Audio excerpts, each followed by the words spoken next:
बिस्मिल्लाहिर्रहमानिर्रहीम। अस्सलाम वालेकुम। आज मैं आपके साथ चावलों के कबाब की रेसिपी शेयर करूंगी।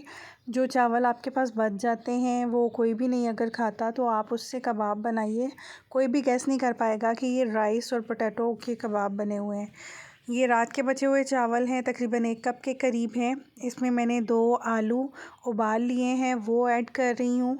हरा धनिया है, 3 हरी मिर्चें चॉप की हैं और 1 छोटी प्याज चॉप की है, ये डाल दूंगी मैं इसमें। आप चाहें तो बॉयल्ड श्रेडेड चिकन भी डाल सकते हैं इसमें। 1 टीस्पून कुटी लाल मिर्च, 1 teaspoon salt, half tea spoon ज़ीरा पाउडर, हाफ टी स्पून गरम मसाला, half tea spoon chaat masala, 1 teaspoon पिसा धनिया,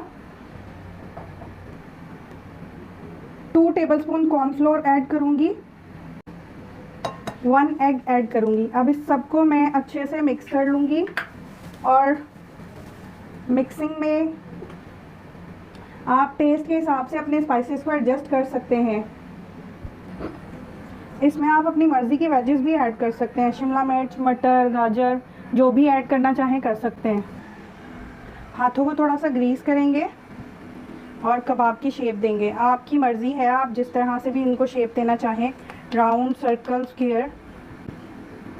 सर्कल की शेप दूंगी, सर्कल बनाऊंगी। आप जिस तरह से भी शेप देना चाहें दें।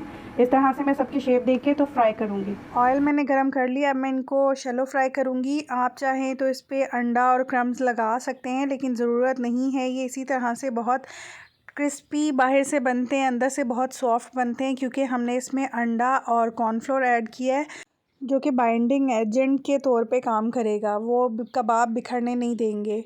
इसी तरह से मैं सारे कबाब इसमें डाल दूंगी और शैलो फ्राई करूंगी। 2 से 3 मिनट एक साइड से कुक करेंगे और 2 से 3 मिनट ही दूसरी साइड से कुक करेंगे, क्योंकि इसमें अंडा कच्चा है। ऑलमोस्ट 3 मिनट्स हो चुके हैं इसको एक साइड से कुक होते हुए। अब मैं इनकी साइड चेंज करूंगी और दूसरी साइड से भी मैं 3 मिनट्स ही कुक करूंगी। अगर आपके घर भी चावल बच जाएं और दोबारा से कोई नहीं खाए तो आप भी इसी तरह से उनके कबाब बना के अपने फैमिली मेम्बर्स को सर्व कीजिए। कोई भी गेस नहीं कर पाएगा कि ये बचे हुए चावलों से आपने ये कबाब बनाए हैं। बहुत टेस्टी बनते हैं। अगर तो आप नए हैं मेरे चैनल पे तो मेरे चैनल को सब्सक्राइब कीजिए, वीडियो को लाइक कीजिए और शेयर भी कीजिए, और कमेंट में ज़रूर बताइएगा कि मेरी रेसिपीज़ आपको कैसी लगती हैं। अब ये फ्राई हो चुकी हैं, मैं इनको डिश आउट कर रही हूँ। बहुत ही टेस्टी और डिफरेंट टेस्ट के साथ बने थे। आप भी एक दफ़ा ज़रूर ट्राई कीजिएगा।